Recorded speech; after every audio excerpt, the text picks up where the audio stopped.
find is important. And in a way, I mean, everything's related to history. So let's get the stream up, question mark. Does it hear me? It hears me. Oh, that's not the stream. Channel, oh, no, that's not right either. There it is. Okay, so, let's get back to my account. And there. Okay, so, this was just something that I wanted to bring up because of just who I am. So, why is all of this here? Anyway, there is a game called Spec Ops: The Line. Now, I often bring it up in my classes because it's a very important game. It's presented as a typical military third-person shooter where you go in and you shoot guys in like this. It's technically in Dubai, but like it's like this typical Middle Eastern, oorah, we're the good guys thing. And then about in the middle point, it shifts. And suddenly, you're not really having a good time anymore. You're not so sure if you're the good guys anymore, and you're doing like war crimes. And it's not like Call of Duty war crimes where you're still oorah having a good time. It's like every step is harder than the last. And it's a really interesting take on like the shooty bang bang, you know, oh goodish, the ad went away, game sort of thing. And I bring that up right now because apparently there's some music that they use, and because licenses expire, they've just like pulled it from most digital storefronts. So you can't even really get your hands on these anymore due to how games are being distributed. And in fact, most media being distributed today, where it's just digital, and if you don't have your hands on it, you can't get your hands on it anymore. Apparently it's still on GOG, goodoldgames.com, so you can still get your hands on it, but you can't get it through Steam, which is like the main distributor of these games. This is a thing that this is a game that I tend to encourage my students to try because it's such a powerful narrative piece, especially as we get later into the semester and we talk about the Heart of Darkness. This game's based on the Heart of Darkness. This game's based on we're the light of civilization, and we're going into this place where we're the good guys, and we're going to bring the light of civilization to these backwards people. Oh wait, we're the monsters. Like that's the whole narrative, and it's really well done. And the fact that some music license is enough to pull it from most store shelves is kind of shitty, and I just kind of wanted to bring this to people's attention, because, and from a historical perspective, like that, there's no digital archiving really anymore, or really at all, because people don't see these things as important, and they kind of are, as like pieces of art. So just FYI, that's a thing that exists. It's still out there on, you know, GOG.com if you really want to get your hands on it. If you already have it on Steam, it's still there, but you can't get it on Steam anymore. It's a fairly old game, so it's cheap, but it's there. Anyway, that's that PSA. Let's get into the actual material. Any questions on anything before we start the day? Cool, everybody's excited. based on how far I got in my class yesterday, we may finish the material today, or at least get really close to the end, in which case we'll probably do the review on Monday and then have our first test next Wednesday. So, FYI, that's the time frames we're looking at. So, that said, I'll probably be putting up the PowerPoint basically, well, I wouldn't say at the end of this class because I have another class immediately after, but as soon as I can, and then also the study guides so you guys can look it over this weekend. I mean, you've all had my class before, so you know how this works. And then on Monday we'll go over it, and Wednesday we'll have the test. So, and for you online folks, Wednesday I'll post the test, and you'll have basically until the following Wednesday to complete it. So please do that. You know how Blackboard can be. All right. So, let's see. We did this last time. The corporations, limited liability, the trust to get around monopolies because, you know, why follow rules when you can bend them?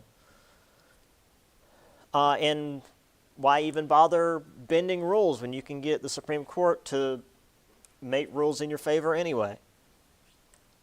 And even when you had rules against you, such as the Sherman Antitrust Act, and the Supreme Court, and courts like just rule in your favor regardless, even if you're breaking the rules that are on paper. So, you know, the big businesses were winning all over the place in the late 1800s. You know, totally different from today. So here again is the weird Standard Oil octopus. And that creepy railroad trust centipede monster. We'll talk more about the railroad trust thing later, but basically, you can see here, I don't need to point to this because this is an online class as well.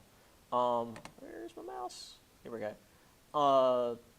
The way it was done was basically if you were part of if you were part of the railroad trust, if you were one of the large businesses that was in with the big railroads, you would get special rebates and rates so you could transport stuff more cheaply.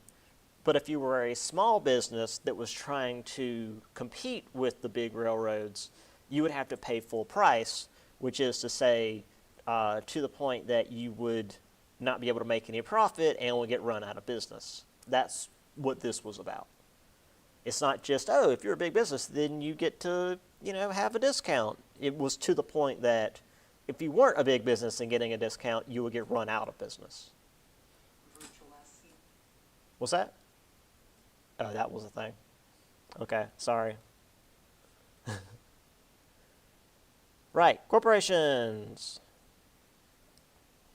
Another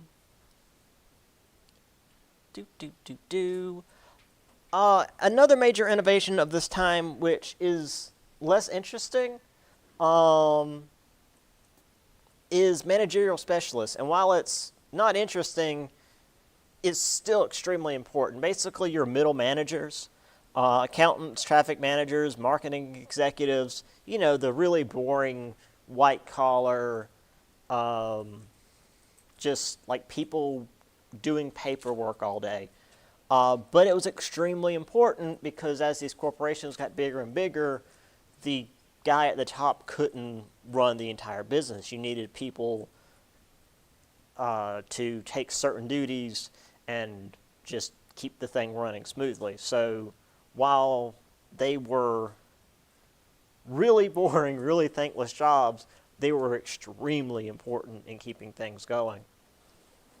Frederick W. Taylor developed principles of scientific management. Least amount of time a specific task could be done. Essentially, they made it so that they could calculate how long it took for a, you know, say an assembly line task to be accomplished, and you were expected to get it done in that amount of time. So the people working on the assembly lines were held to basically the same standard as the machines they were running, as opposed to, like, they're human and they have varying speeds at which they work.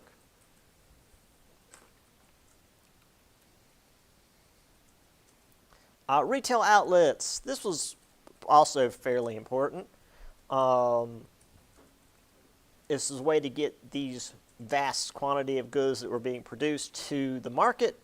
Department stores cropped up, such as Macy's in New York City. So this was when Macy's was created. Staffed by lots and lots of sales clerks. Consumers could get cheaper products at Frank W. Woolworth's 5 and cent stores, which is an interesting name. We also had chain supermarkets, Great Atlantic and Pacific Tea Company, or A&P.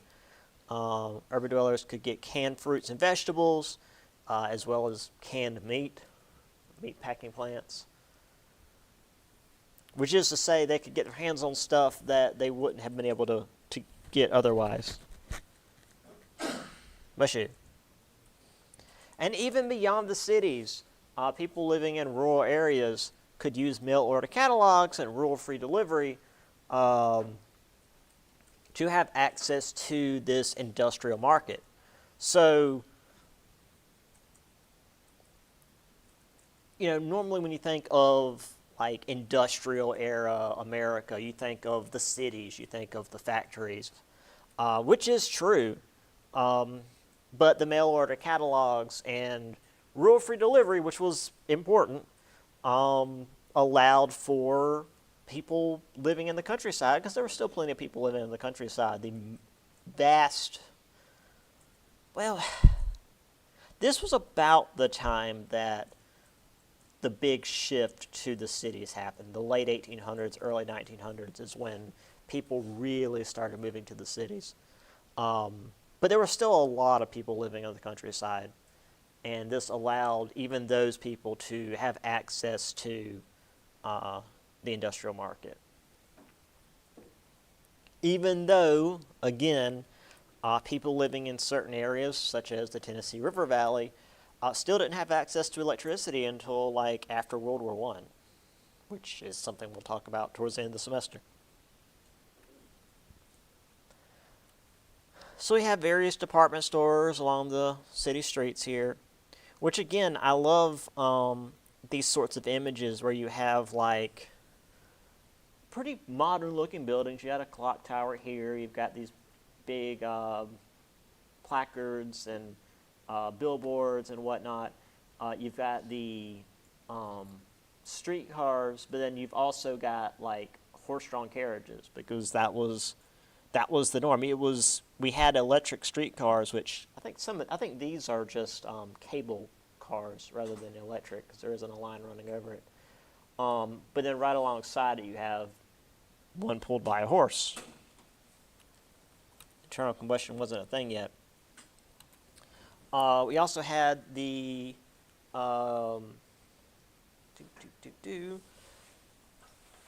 Sears, Roebuck and Co. Catalog, and this was crazy. The stuff you could get in these. I mean, besides your typical, and again, this shows like a farmhouse, because this was typically sent to places in the countryside. But like, you want furniture, you can order furniture. You want, and not just like tables and chairs, but you want a chandelier, order a chandelier. You want light fixtures, order light fixtures. You want an entire like bassinet for your child, order an entire bassinet for your child. I mean, there's like, want an elephant gun, order an elephant gun. Want a car, they will send you a car. You can put it together yourself.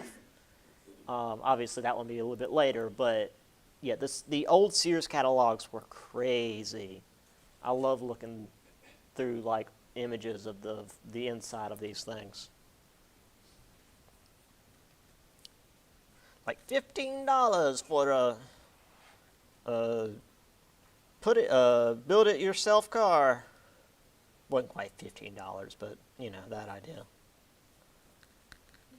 Mm-hmm. Of course. You don't have to ask.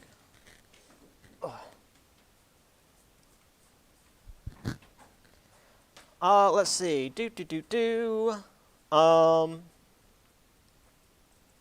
So part of the reason American industrialization grew the way it did was the traditional ideas and values that were part of the American psyche.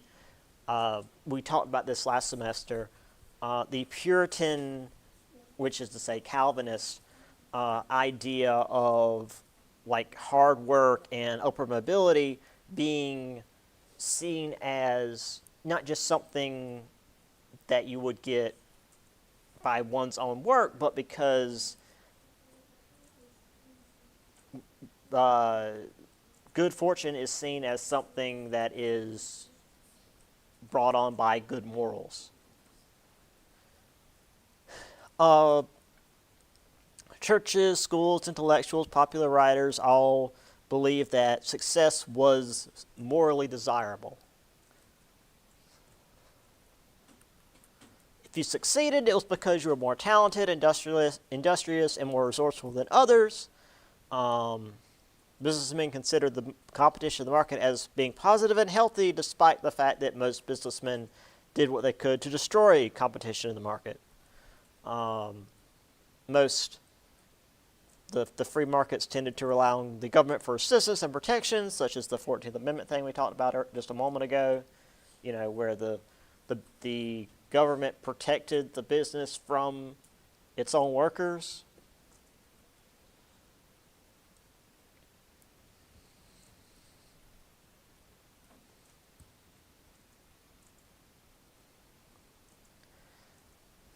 Obviously, this hypocrisy was not overlooked, especially as those who were rich became far richer, and those who were poor not only remained poor, but tended to actually become even worse off.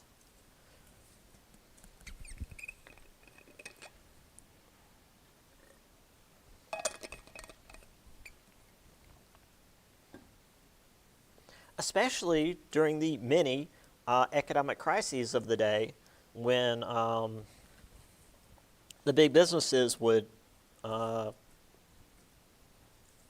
cut wages in order to maintain profit, so their workers would starve while the millionaires, and really some of them even billionaires, and a billionaire at the time was obscenely rich, essentially wouldn't lose anything.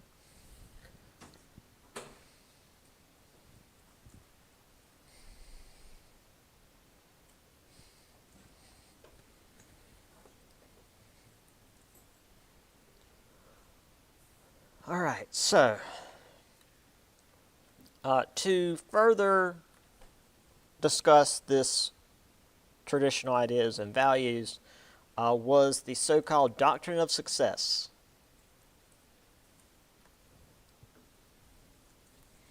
So to justify themselves, the businessmen at the top used ideas such as Adam Smith's laissez-faire, which translates to let things alone. This was made popular with the Wealth of Nations book, which was written right at the start of the American Revolution, which is interesting because we literally just talked about this in my 104 course. Describe the invisible hand of the market, which is to say supply and demand. The greatest economic prosperity will be created as long as the economy was not restricted by outside intervention, which is something that would happen if greedy, corporation owners didn't exist that would raise prices arbitrarily anyway if there weren't any restrictions. That's not working. If there weren't any kind of regulations. because this idea is like a market without any regulations will adjust itself based on supply and demand. But as we've seen, especially with, certain drug companies, they'll just raise prices because they can.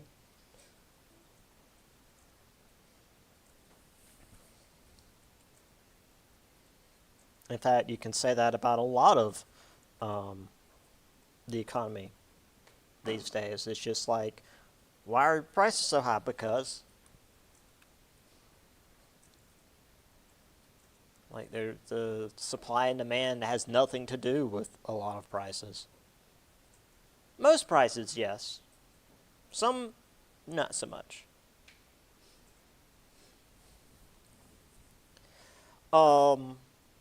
So as we said before, success was seen as having to do with one's morality.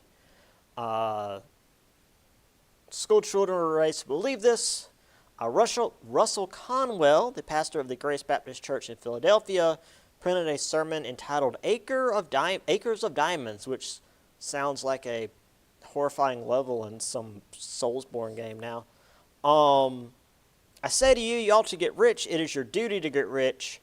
And he got rich by giving fees, or by making fees,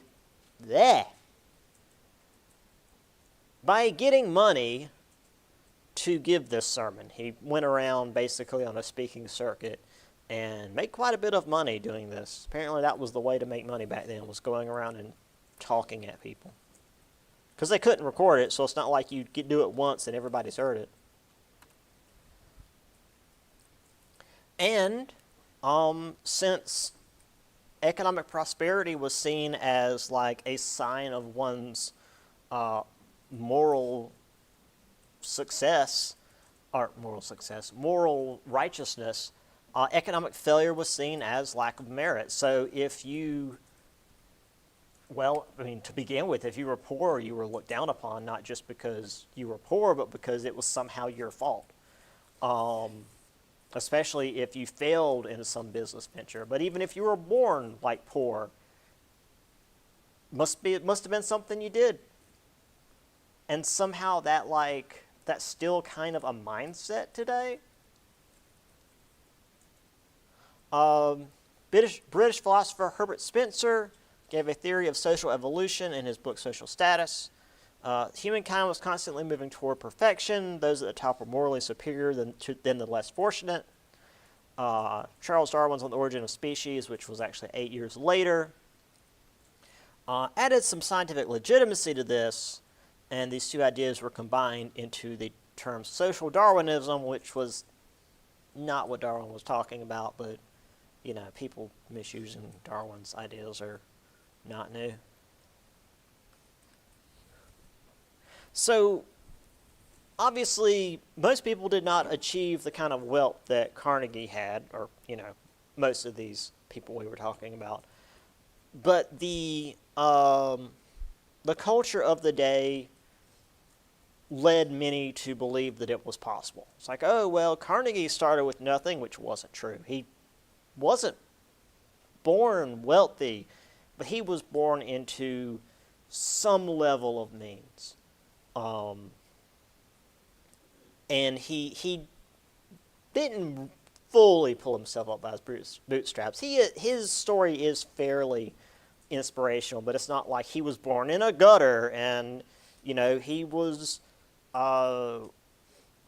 racially discriminated against. Like, he was Scottish. Like, he was still a, white Anglo-Saxon Protestant that made a shit ton of money because he treated people extremely poorly. But with this belief system, it's like, oh, anybody can make it. Anybody can make all of the money ever. And, I remember growing up being taught that, essentially. It's like, even, and then you look at the people that are at the top today, it's like, yeah,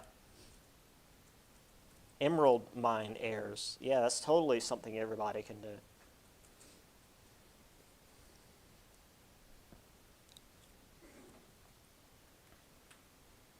I mean, the way to make money today is to like buy up a business and then essentially destroy it and then sell it off and hope you make money out of that. You have to have the capital before you can do any of that to begin with, most of us don't have. I hope I can afford food each day.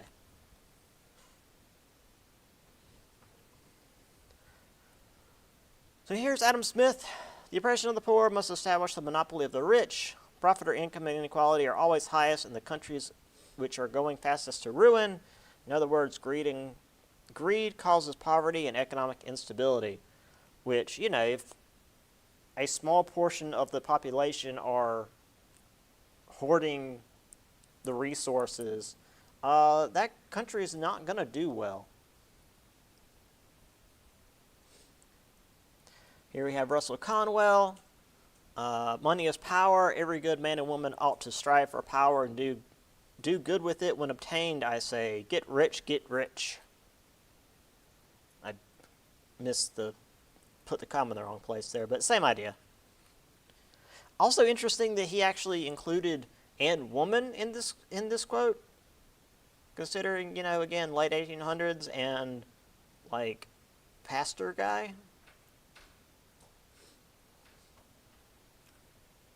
Herbert Spencer, ultimate result of shielding men from the effects of folly is to fill the world with fools.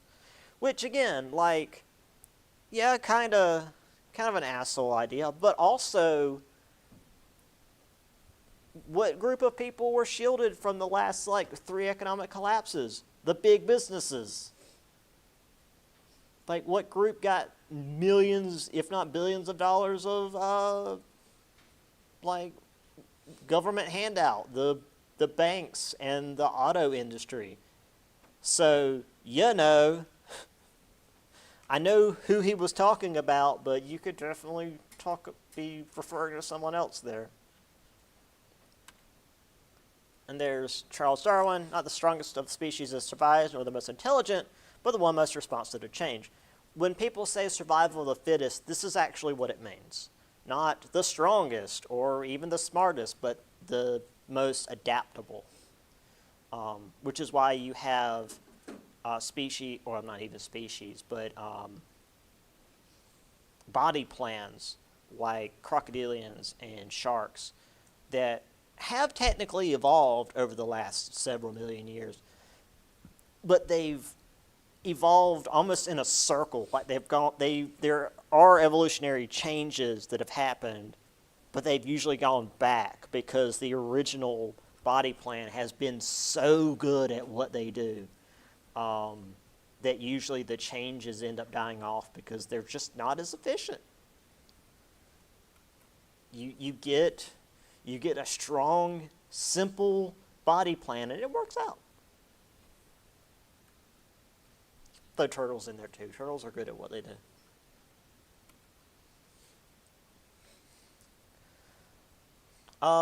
One thing capitalists agreed with was that the government should not help the poor because it interfered with the laissez-faire system. But there were some rich that felt that that the wealthy should aid the poor to some degree. So his essay, Gospel of Wealth, he said, a man who died wealthy died disgraced. Now, that said, he did not believe in charity, which is direct handouts to the poor. He preferred philanthropy, which was using money to create institutions like libraries and like universities or colleges that the poor could use to better their lot in life. Now, this was back when a college/university wasn't something that was only accessible to people with money / people who are willing to go into crippling debt in order to access. So, not quite like today. Now, that said, these industrial giants would also use this as an excuse to make these big buildings and slap their names on them. So there's all sorts of, again, like Duke University, I mentioned last time. Carnegie, there's Carnegie Hall, but that's That's a theater. But they're, any kind of older now to this point university or library with some old dude's name slapped on it. It's this idea. It's like, oh, I'm going to put my money towards the good, but make sure you remember me.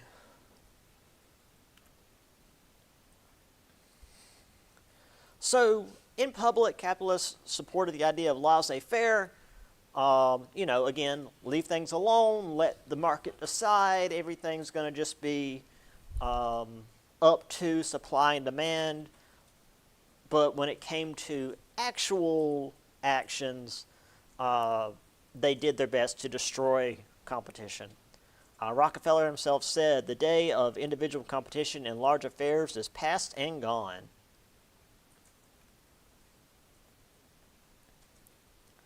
So as a rule, they were against government involvement, especially, again, when it came to helping the workers. Because, again, technically unions were illegal at this time. That's something we'll get into next chapter after the test. They opposed measures that would restrict business, but they welcomed any kind of government involvement that would actually help them. Supported tariffs that protected against foreign goods, requested government troops to break strikes, which happened. Looked for any kind of grants and army assistance to build railroads and clearing bison and also Native Americans. Sought laws for property rights to protect businesses from, their own workers. So, they were more than happy to have government interference when it helped them, but how dare the government even look at them when they're committing acts of violence against their own workers? How dare the workers think they have rights?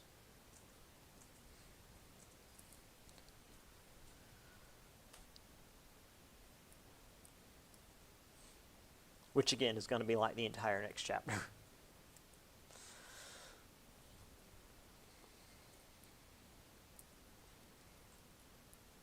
So here we have Carnegie. Cannot push anyone up the ladder unless he is willing to climb, says the guy at the top of the ladder.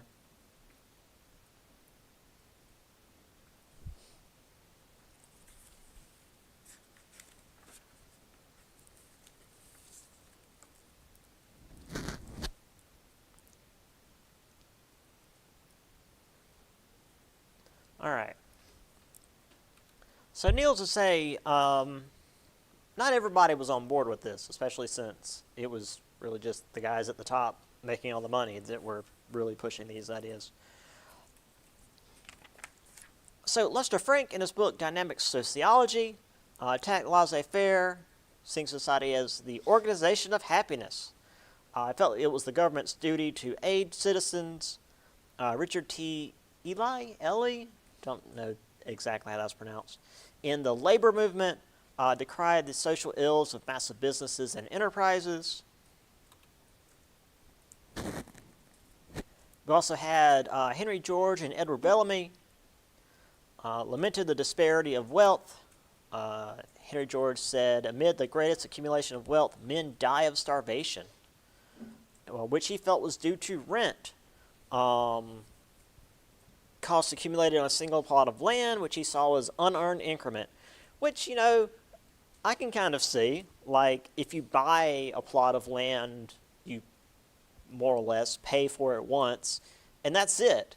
But if you rent a plot of land, you pay for it basically in perpetuity, which is kind of garbage. Bellamy wanted a strong central government where large-scale firms would be taken over and given to a workers' collective, which sounds familiar. However, these ideas, which is to say Karl Marx's ideas, were not supported by any of these folks because Karl Marx was a bit more extreme. He wanted a socialist and violent revolution in which the corrupt capitalists and government will be completely overthrown by the workers and thus creating a classless paradise. We talk about like utopia, utopian ideals in my 104 course, and it's like all these different crazy ideas, and then they get to Marx and they're like, oh no, that guy's going a little too far.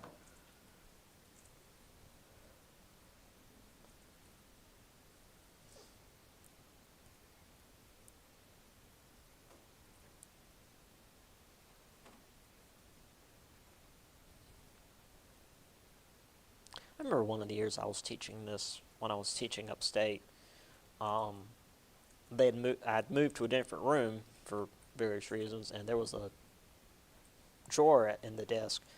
And before class, I was just bored, and I pulled open the drawer, and there was a beat-up copy of the Communist Manifesto by Marx and Engels. And I'd never seen it, like, in person before, but it's not a very big manifesto. Anyway, here's Lester Frank. Pessimism is a product of a hostile social state. Its answer is a substitution of a friendly social state. If this can be done, it will disappear.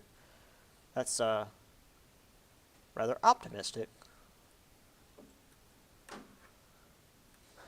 What has destroyed every previous civilization has been the tendency to the unequal distribution of wealth and power. I mean, yeah. And here's Bellamy. The primal principle of democracy is the worth and dignity of the individual. And then our boy Karl Marx. I don't know. They might get a little crazy here with his titles. Philosopher, sure. Political economist, sure. Revolutionary, definitely. Prophet, I don't know about that.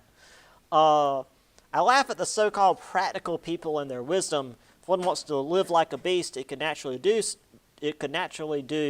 to turn its back on humanity's suffering and only care about its own pelt. In other words, you have folks that don't care about the suffering of those around them, and Marx is saying that, well, if you want to do like that, you can just, be like an animal and just turn your back on humanity as a whole.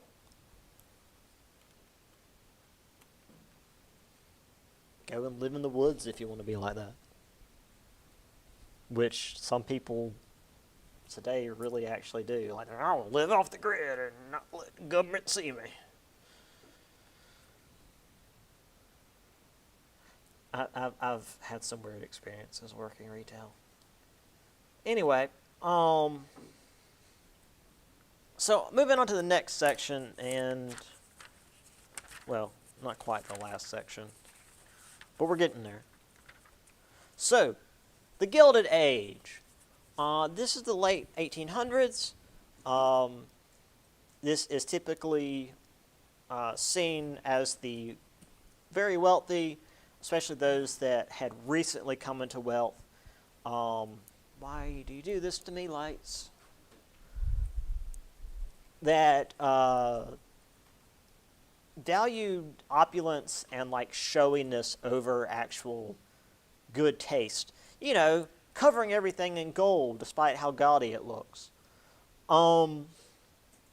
This was a term coined by Mark Twain and Charles Dudley Warner, which only initially referred to the very wealthy, but it was very easy to also apply to just the upper middle class, because they would often spend beyond their means just to appear like they were better off than they were. This was seen especially in the late 90s, well, early 90s, when the credit card became a thing and people could buy way outside their means and just rack up credit card debt and just pretend like it wasn't a thing.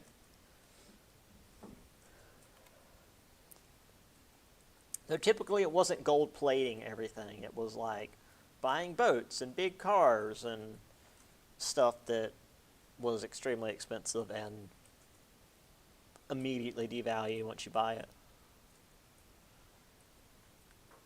Women's role in society expanded a little bit. Now, they did become more prominent in the household. They also, outside the household, were part of social, cultural, and political gatherings. Obviously, when it came to this Gilded Age, it was very much limited to the whites of the era because black Americans were very much underprivileged, especially in the South. Any kind of economic advancement they attempted was curtailed by white politicians who set up racial segregation to keep them poor. Not allowed to have any decent jobs, redlining, of course, keeping them in poor neighborhoods so that their children could only go to the most underfunded schools, that sort of thing.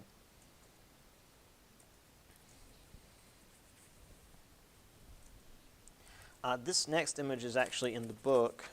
I'll use this description in the book for it.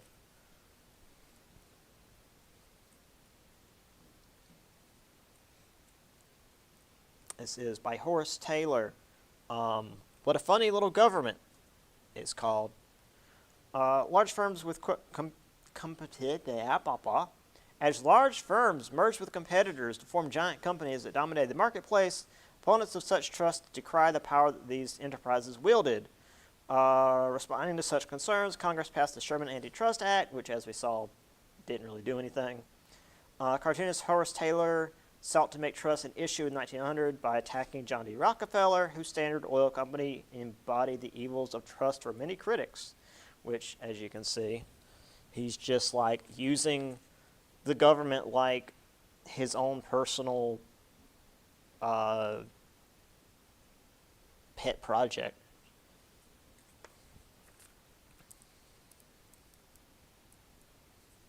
And then there's also this. The protectors of our industries. You've got Hard Times over here. If the rising water wasn't clear enough, even a hammer and pickaxe, which, yeah. So here we have the workers, and then here across the top, clothing workers average $9 a week, linen workers $11 a week, iron workers $7 a week. What's over here? Lumber workers $6 a week, etc. And then up at the top, you've got Fields millions, Gould's millions, Vanderbilt millions. You know, the people sitting at the top with all the money are being protected by the people at the bottom who are actually going to suffer from the economic problems, while the ones with all the money aren't going to be touched. Just like every time we have an economic downturn or crisis or depression or recession or whatever the hell you want to call it, the people who are at the bottom are going to be hit the worst. I mean, just like with when COVID happened and we had a lot of people who had to stay home from work, or a lot of people just lost their jobs. Like across the board, people, the like lower 50% of the population lost something like $600 billion, and then the top 50% gained about $600 billion. It's like, that's an interesting shift in the economy. We're going to talk about this specifically next chapter. To give this context, Pullman here owned a Palace Car Company, which is to say train cars, and the factory was so big that his workers essentially lived there, because again, you didn't really commute back then.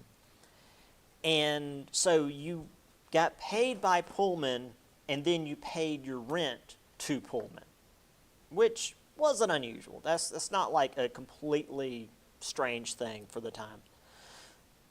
However, during one of many economic panics of the times, Pullman cut wages in order to maintain his own profit, which again wasn't entirely uncommon. However, he kept the rent where it was. Now, again, something that was fairly normal at the time was if the economy slumped and people's wages got cut, they could often go to their landlords and be like, hey, my wages dropped X amount due to all this shit happening.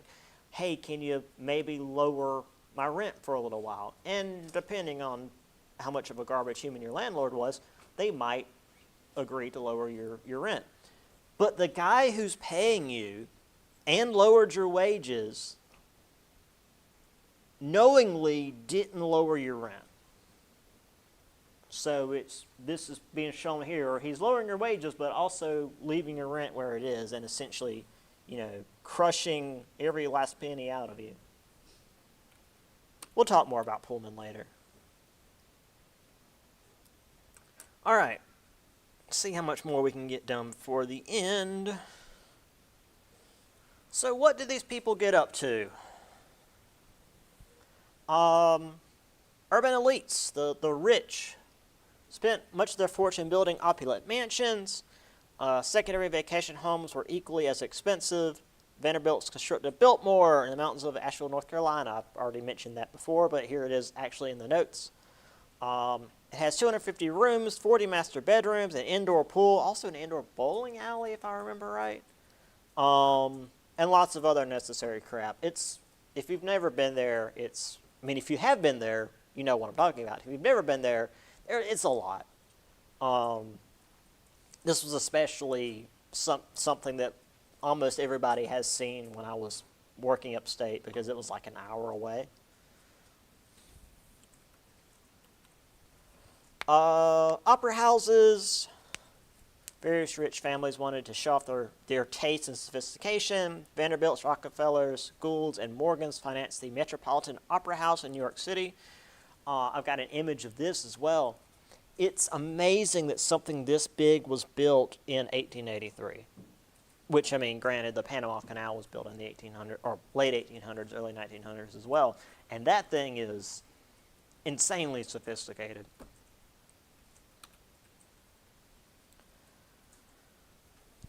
White-collar workers increased in number with, the various managerial positions.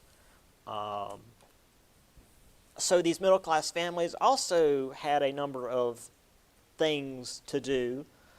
Obviously not as ridiculously expensive as building their own mansions.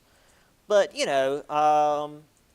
comfortable mass-produced furnishings, magazines, newspapers, a wide variety of fiction, which was often consumed by the women of the household. Where's the mouse?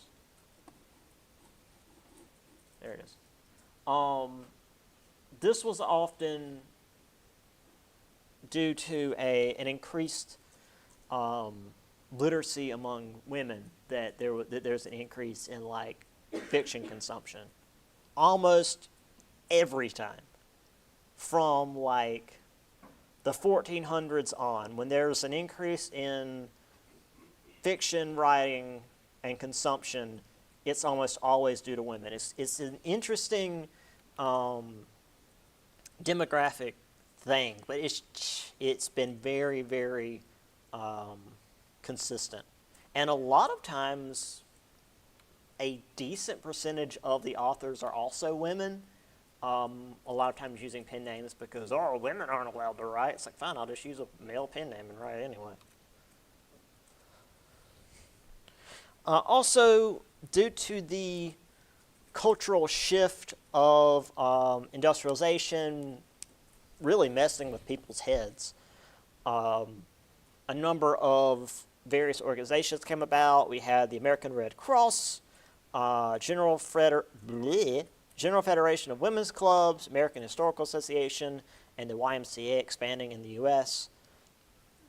So a lot of these organizations coming about or expanding due to the dangers of industrialization, not just physically, but also, it messed people up mentally, shifting from working the farm to the sun's up and the rooster's crowing, guess I should get up and go do farm work, to working often before the sun comes up because you're waking up to a mechanical clock, punching in at a very specific time, working a machine until the time expires, and then going home and starting over the next day. People weren't used to working like mechanical times like that. It was sun up to sundown, or whenever the hell you felt like it, when it was farming, as long as you worked enough to keep the farm going. So if you haven't seen Biltmore, here's Biltmore. The green there is the copper, I believe, that's been oxidized now. It used to be nice and well, copper colored, but you know, hindsight. Here's one of the many dining rooms. Got a lot of images of this. Here's most of the grounds. I think the greenhouse is over here. It's a mouse. Hello. It's a really neat old style greenhouse. I mean, it's an 1800s greenhouse. They've got like there's a palm tree in there with like actual coconuts on it. But it's, it's wood and glass. It's not a modern, like plexiglass greenhouse. They do weddings and stuff there to help them make money. The main way they make money is there's a vineyard on the property where they, make wine and sell that. The Vanderbilt fortune is pretty much gone at this point, but they keep this around as like a tourist attraction and sell wine to make up the rest of the money. Anyway, there's the library. I didn't get a picture of the indoor pool or the bowling alley, unfortunately. Here is the inside of the, where is it at? Metropolitan Opera House, which again is freaking massive. That's big. Again, to be built in the 1880s. I mean, just 20 years before, we were shooting at each other with, like, muskets. Well, they were rifled muskets, but they were still muskets. Oh, I found this, which I thought was cool. A series of clippings from the South Carolina newspapers in the late 1800s. You've got, like, a female race car driver here. It was like a football player. There's our flag. Just a bunch of stuff happening.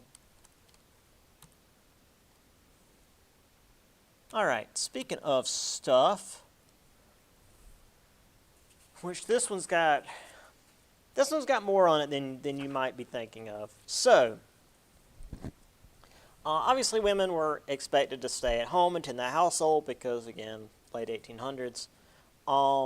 There were colleges for young women, but they were mostly seen as a means for refinement as opposed to, like, preparing them for a career because, again, 1800s women. One physician summed up the thought process of the day in that women could only use their brains but little and in trivial matters. And should concentrate on serving as the companion or ornamental appendage to man. Ornamental appendage is such a terrible phrase. It's like, sounds like we've got some kind of horrible radiation sickness and he's like growing an extra limb. So that's the thing. However, the consumer culture gave women far more to do than stand there and look pretty. Expanded women's roles as a consumer for food, entertainment, and clothes. But the jobs tended to be less visible. They tended to work in the service industry as a hairdresser, store clerk, etc. Which, I mentioned this yesterday in my class. I mean, yeah, that's not like a major, say, political job where you're going to be famous among a lot of folks, but service industry jobs, you're still public facing. So, I mean, you're going to be there in front of people. It's not like working in the back in, say, a butcher shop where you're never seen. You're still, like, talking to people. You're still interacting with people. So, I wouldn't say it's completely, not visible, but I don't know.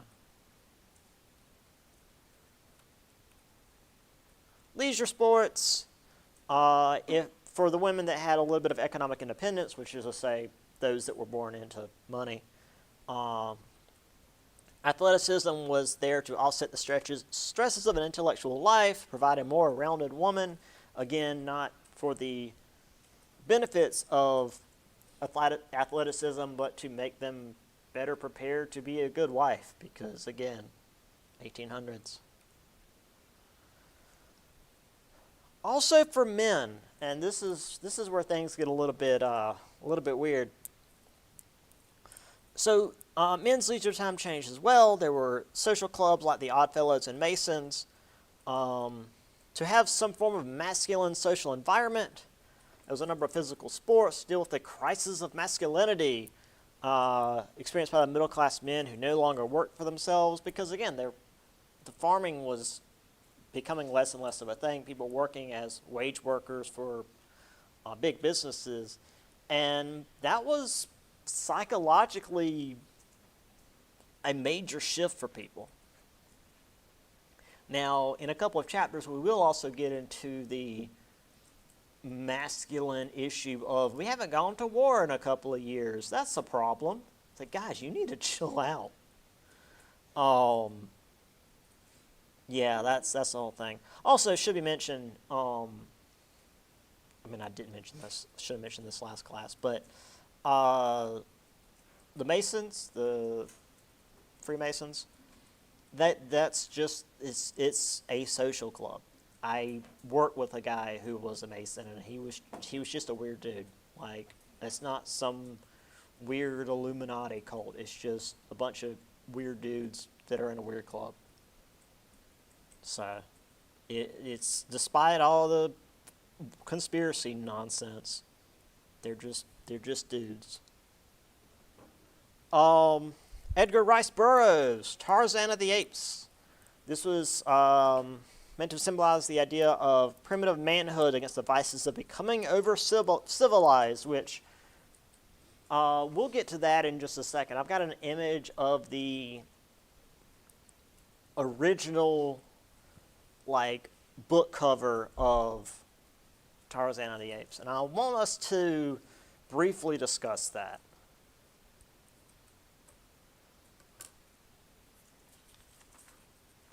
All right. We may be able to finish this up. If not, we can do the last few slides and then do the review on Monday. So here's the women at college. You know, the obviously roommates. Here's this one weird image I found of this horrible. Now, at first, it's like, wow, this is a horrible racist caricature, but everybody's horribly caricatured. I mean, even the cat's weirdly stretched. I don't know what this stove is doing to people. Here's, I don't know if it's rugby or what that these women are playing, but there's a dog in here, so that's why this image is important. It's a good dog.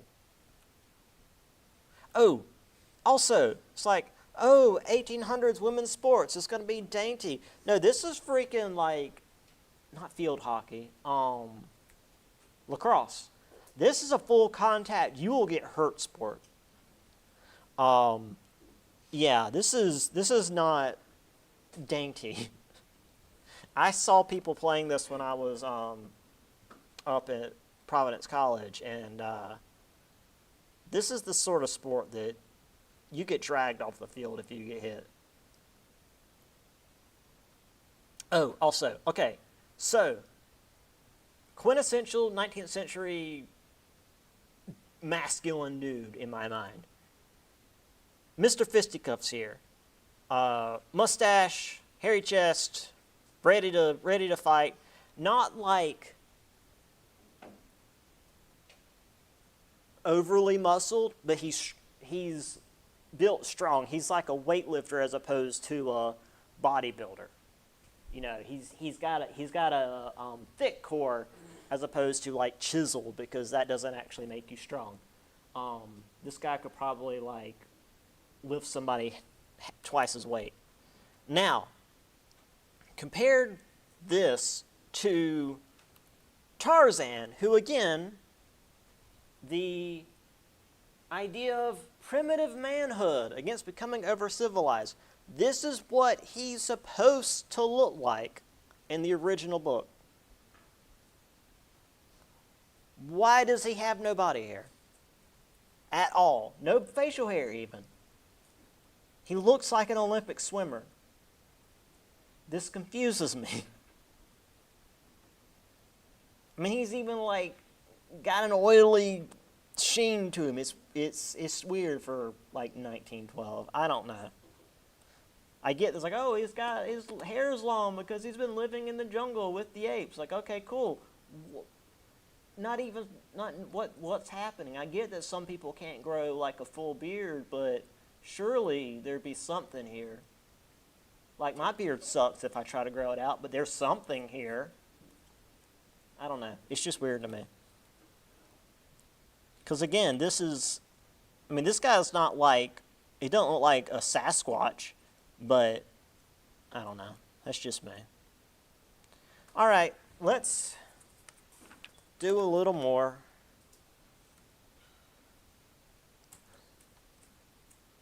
So in the South, things were not as entertaining as making fun of Tarzan.